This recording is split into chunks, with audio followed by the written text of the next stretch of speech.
Well, welcome back from that short break. Time check is about 21 minutes past 8 o'clock in the morning. My name is Priva Elibaz, and it is time for our Twitter Jabs 2. And of course, the conversation continues in regard to the environment and climate change, like I did highlight on our Twitter Jabs 1 now. Uganda is one of the countries that has been, hit heavily, especially by the floods. In the recent weeks, we did see that the eastern Uganda was not an exception to what happened, to what was happening in the country in terms of the floods.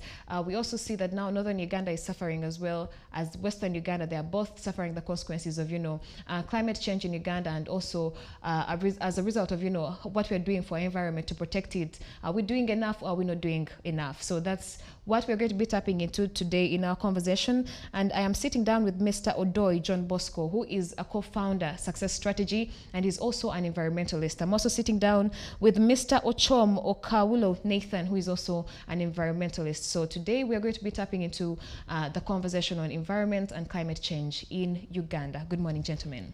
Good morning. Welcome to the show. Thank you. Okay. So, well, the very first question that I'm going to pose to you, Mr. Ochom, yes. What is the mandate of Success Strategy? Thank you very much. Good morning, and good morning to the viewers. Success Strategies is a community-based organization and an academy which is focusing on promoting environment and eradicating all these causes of environmental degradation. Okay, that's perfect. Mr. Odoi, kindly give us a background on the environment in Uganda. Where do we stand now? Thank you so much. Good morning once again to the viewers. An environment, first of all, what is environment, if I may ask? Now, in a simple term, let me give this background of environment. Environment is everything that is around us, living and non-living things, like let's say water, animals, and plants. An environment plays an important role in our health living, and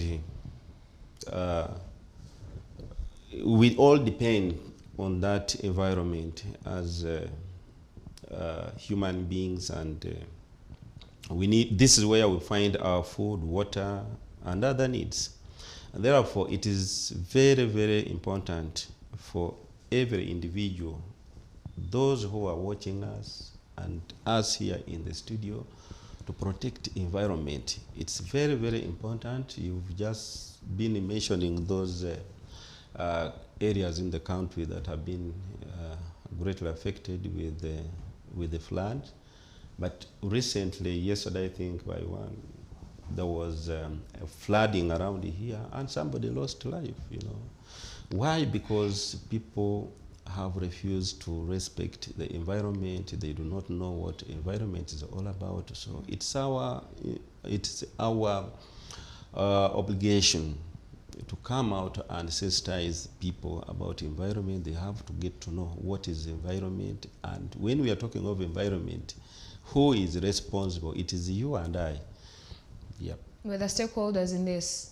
We need to care so much about our environment. True. Well, I like that you mentioned that the environment is, for us as human beings to derive sustenance or something like that from it.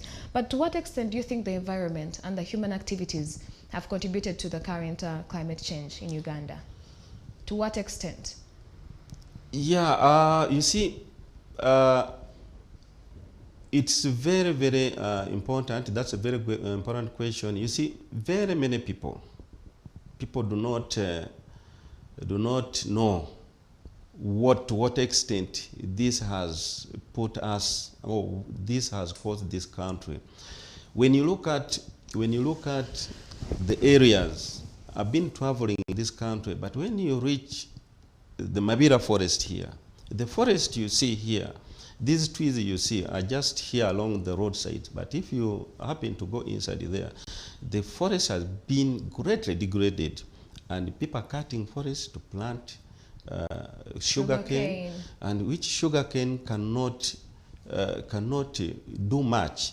And in fact, if we don't come out to sensitize the public, and maybe we reforest, we replant trees, in the next 10 years from now, Uganda will not be any other. I mean, no more, because when you look at the way people are behaving, Yes. the authorities are not bothered, and we are living as if the world ends with us.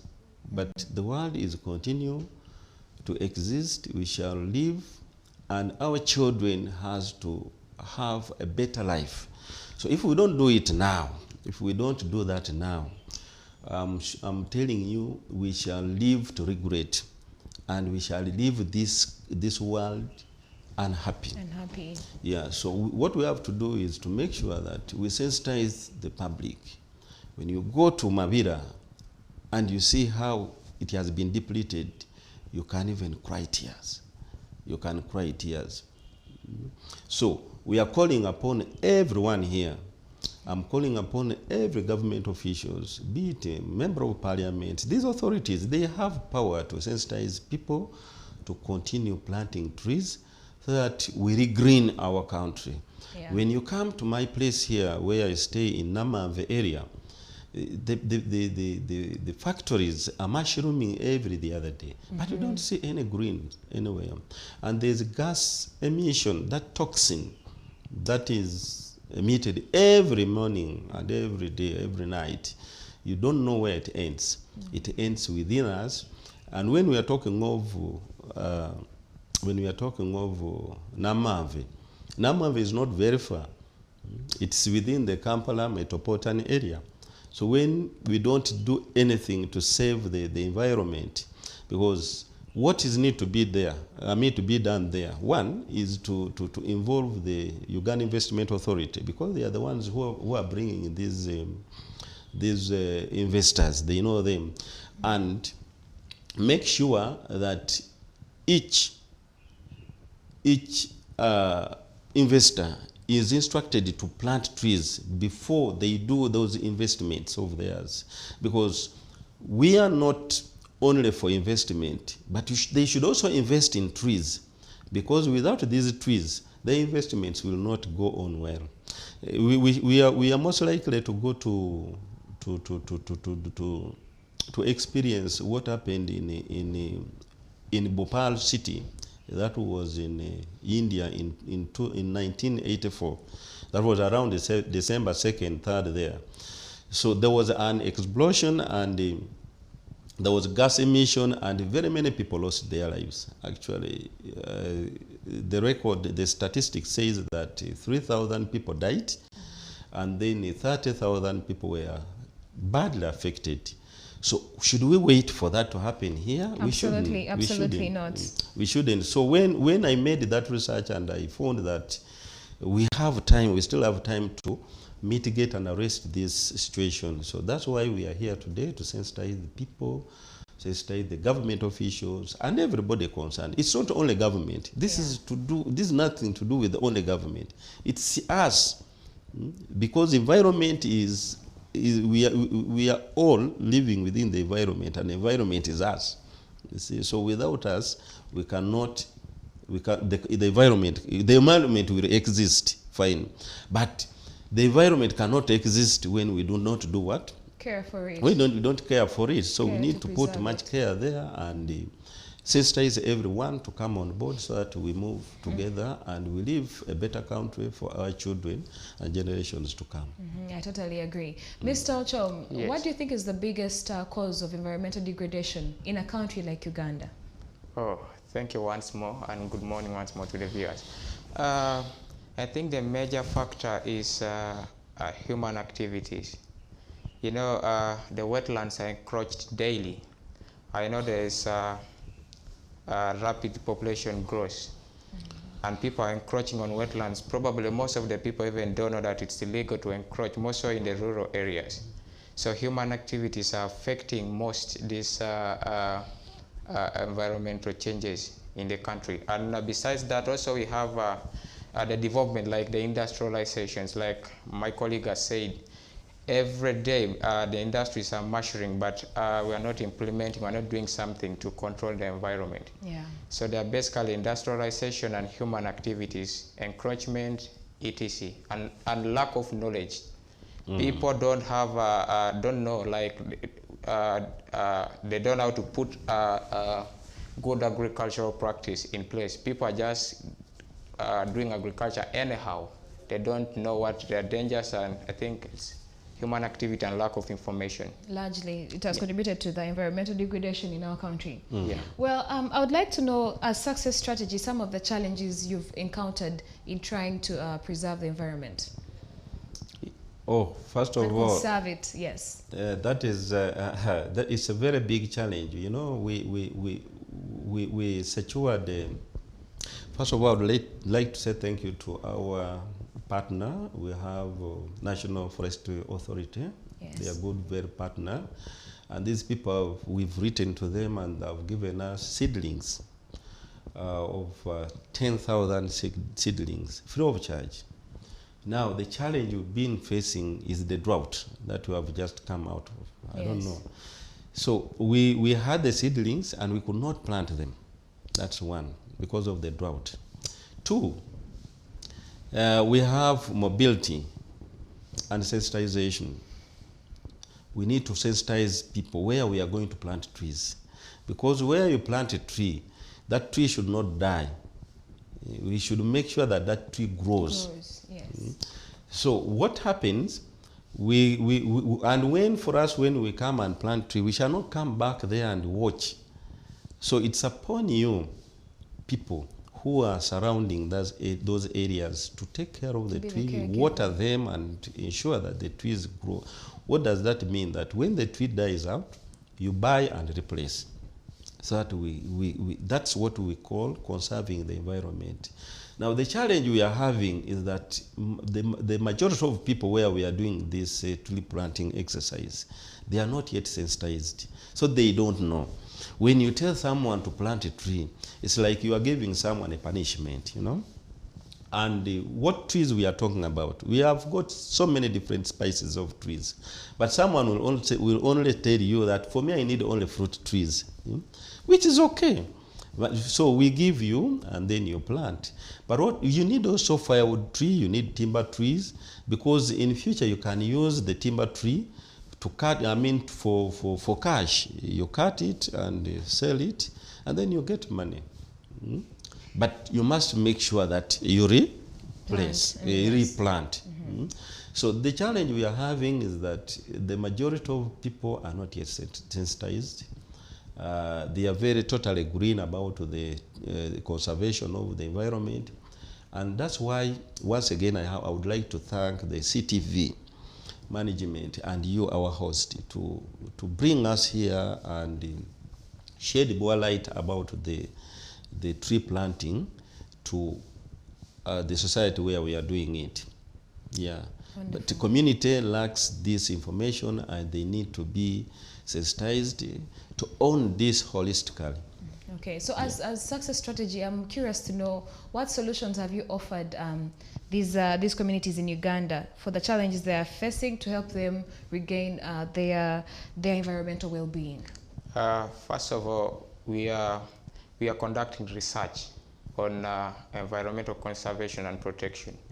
We want to understand how will our people understand the benefits of planting trees. How will our people understand the benefits of conserving the environment?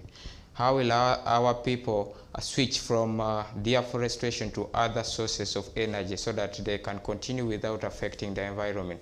That's number one. Number two, we are also promoting socio-economic community innovation projects.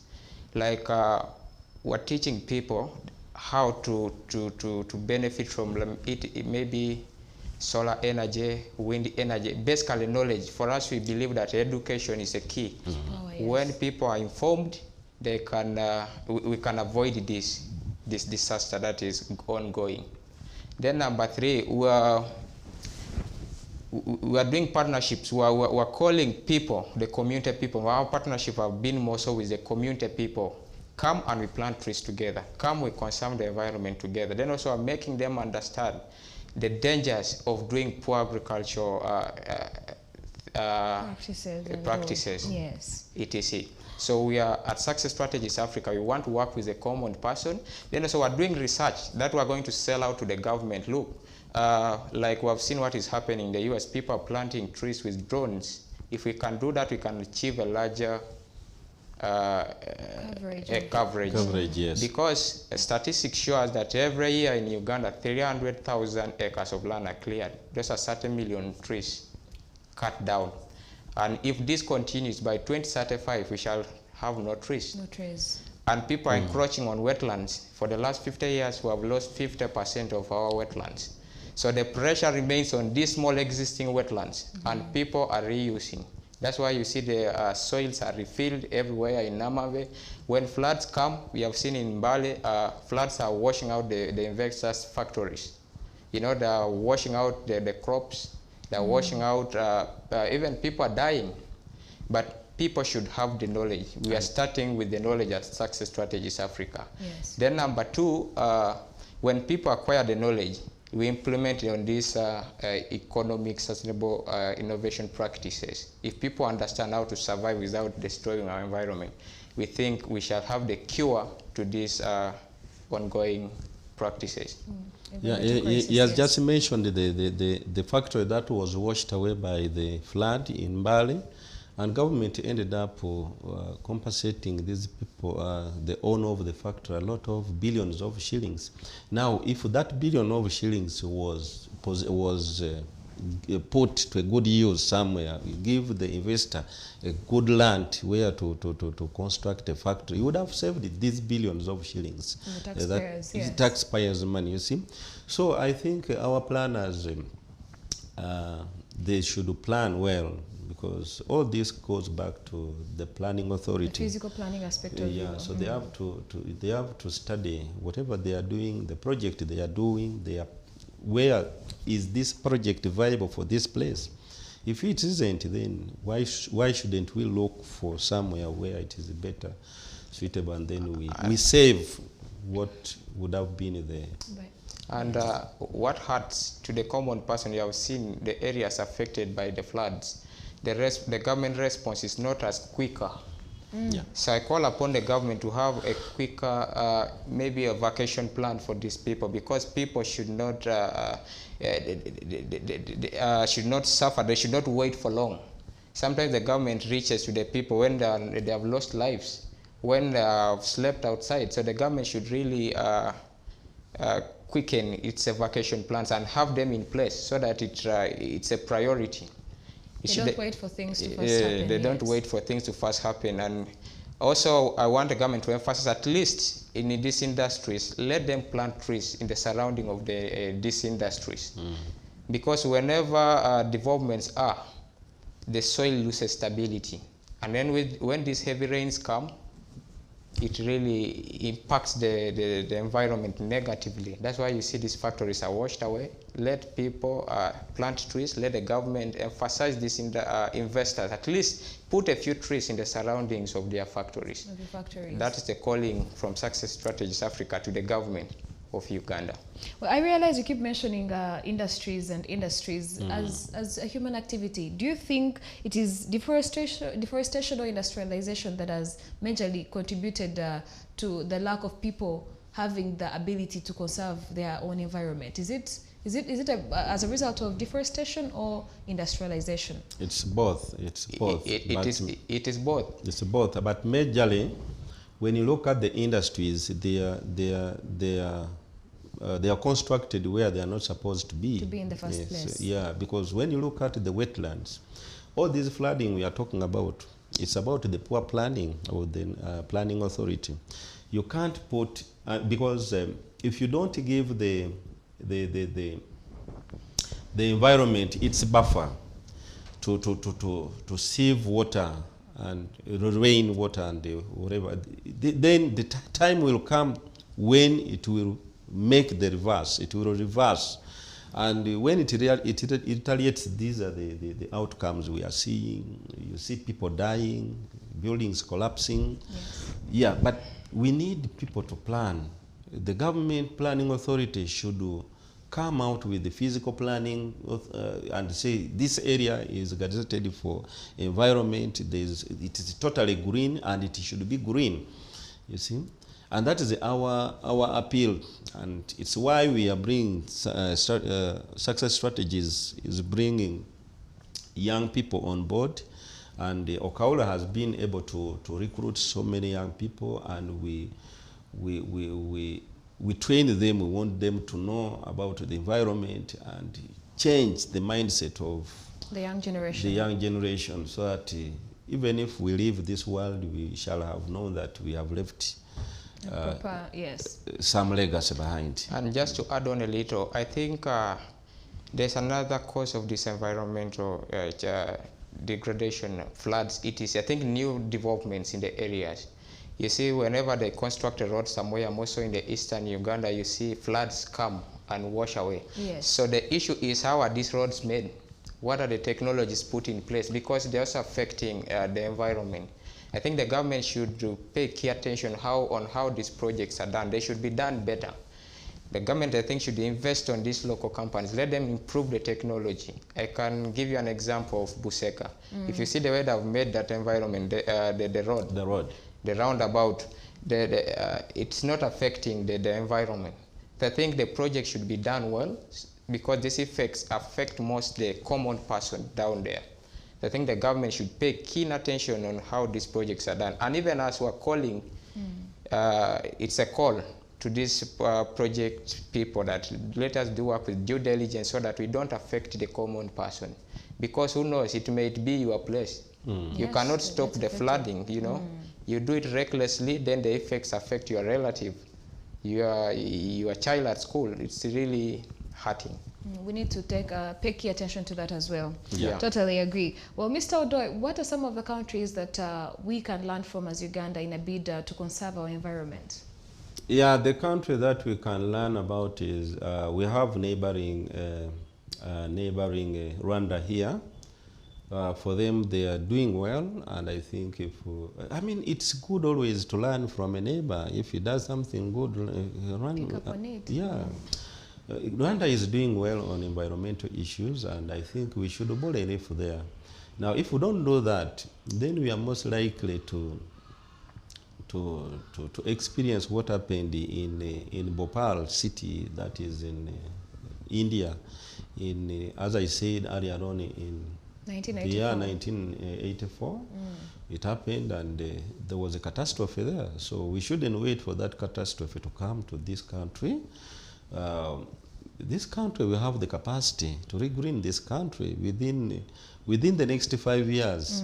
If the campaign is on and the government comes on board and everybody gets concerned, we bring all the honorable member of parliament, because they have the biggest constituencies. They are given leave maybe for 1 month to go and do tree planting, because like now, between now and December, we shall be having rains.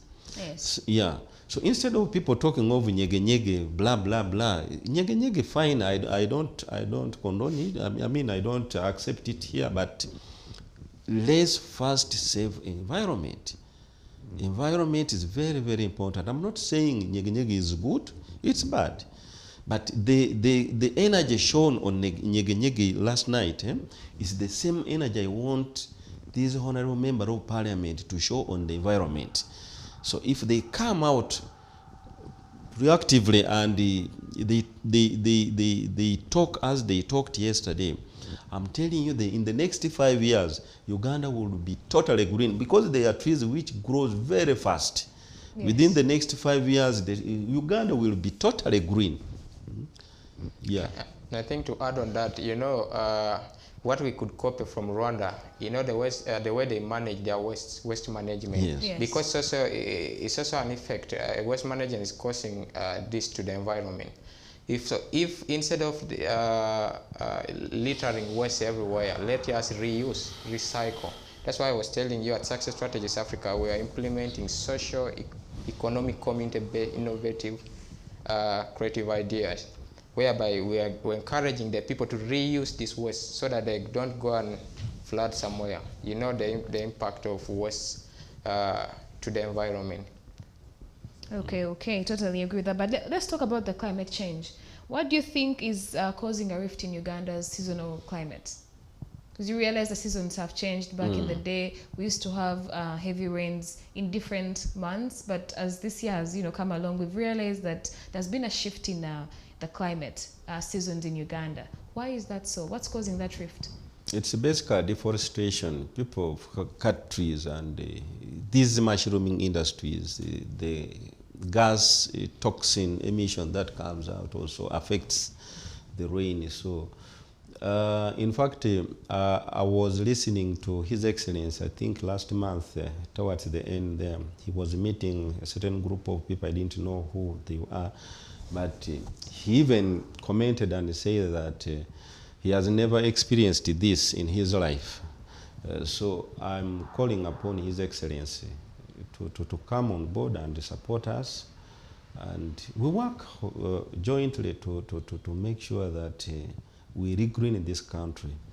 Regreen this country, we need to plant more trees. Afforestation is the most important thing. If we do that within this year, then you will see in the next 5 years, Uganda will be a very good place to live in. Do you think NEMA is achieving its mandate that it is set out to achieve when it comes to protecting and conserving the environment? NEMA has its own problem. NEMA has its own problems, and I feel sorry for them, because you would see there are some people who would like it to perform their duty, but somehow, somewhere is stopped, Because as a regulatory body, I don't know if they're doing enough to conserve our environment. They would have done that, but they are not mandated. They are not mandated.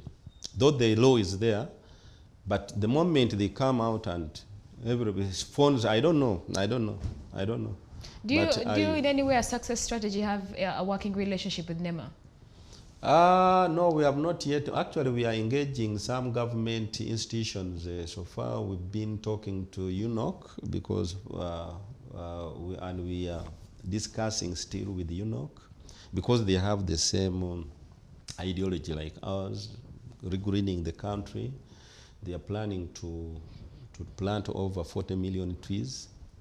And we said these are the people to deal with, so we are talking to them.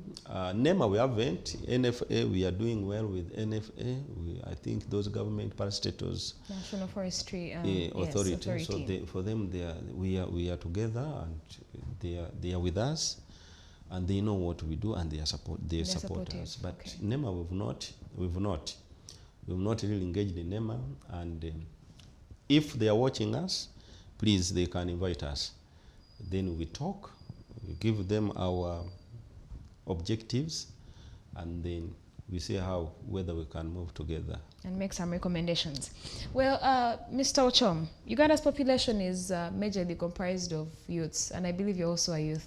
And that's why I'm posing this particular question to you. What advice would you give out to the youth when it comes to conserving the environment, especially the youth? Because, I mean, we form the largest population in our country, Uganda. I think my calling to the youth is to think positively. Instead of burning charcoal, what other alternative should they have with available resources like the trees? Mm-hmm.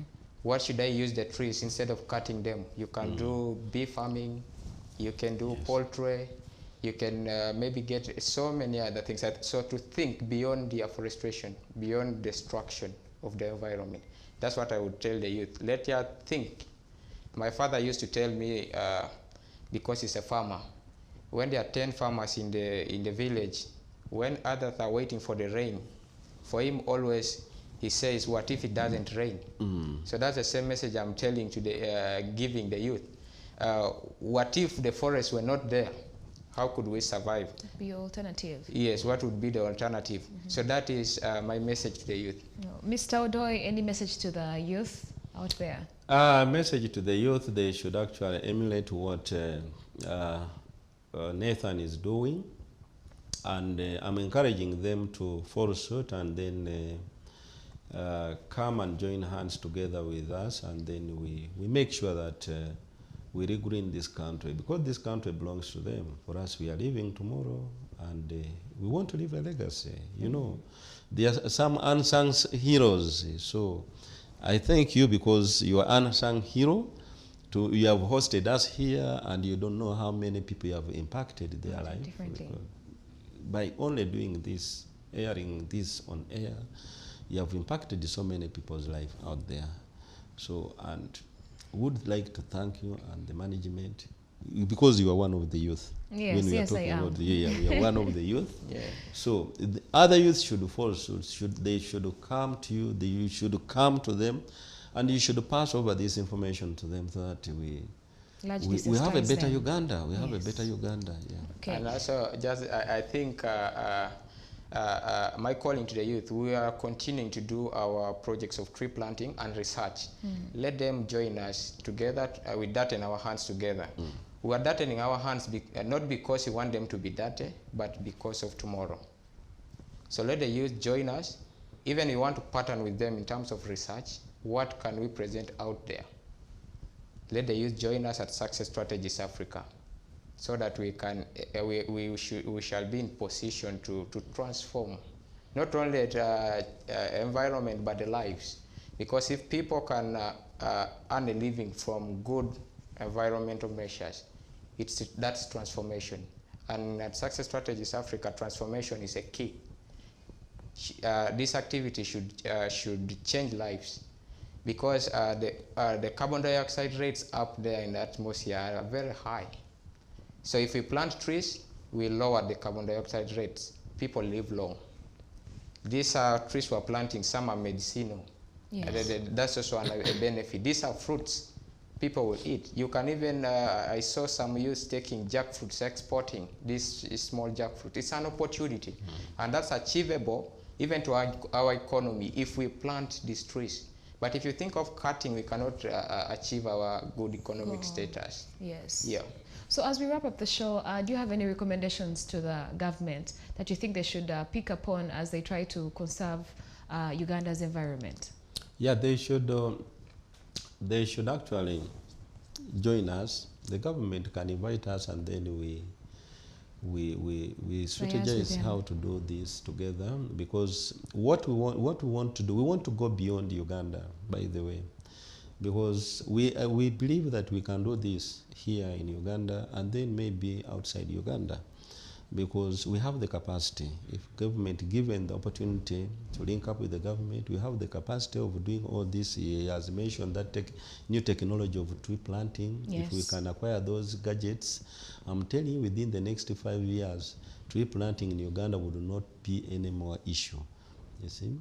So what you have to do is just to monitor and take care of the trees that you've planted, and then you move outside the country. You move out to Uganda to go and extend this to other neighboring country. And he has mentioned actually this month we are planning again to plant trees, and basically what we are targeting now, we are targeting the palace, the Kabaka's palace in Banda, outside the palace. There are trees, of course, there, but we need to plant more trees. And how I wish these other cultural institutions were working like Buganda Kingdom, because we have a partner there, CBS Fans Club, where I happen to be chairperson of that place there. So the group is very, very enthusiastic in tree planting, and they do this communal work. Because basically what we have to do is communal work, and communal work I think stopped in 1900. I don't know how many years ago. Yes. But we want to revive this communal work, and the communal work is doing a lot to impact on the environment change. So we want to do this next month. I mean this very month. The date we shall communicate to you, but we need to plant the trees since it has started raining, so that we restore the environment. And then from there, we shall go to Uganda Investment Authority. Then we talk to them, because we want to regreen the entire industrial park. Yes. Yeah, the entire industrial park need to be We need to do tree planting there. There are some few companies, I can mention them, roofing, they have done something that is very, very tremendous, you know. They planted the trees, and the trees, you can see that these people, they know what they are doing. But the rest of them, why can they fall suit, you know? Pick a leaf, yes. Yes, if roofing can do that, then what about you? Chagalany, what are you doing? These are the, I mean, there are so many, sorry to mention, but there are so many companies that we need to partner with, and then we plant a tree around their wall fence. We are not going to interfere, but we want outside. And when we plant those trees, it is you to take care of the trees to ensure that they grow up. So that's the agreement we want with the Uganda Investment Authority and the owner of the factories there, so that we do this thing jointly together with them. In the interest of time, I'm just going to ask a very interesting question. A success strategy, how many trees do you think you've planted so far? So far we have planted more than 13,000 trees, because we did not start today. We started a long way in 2018.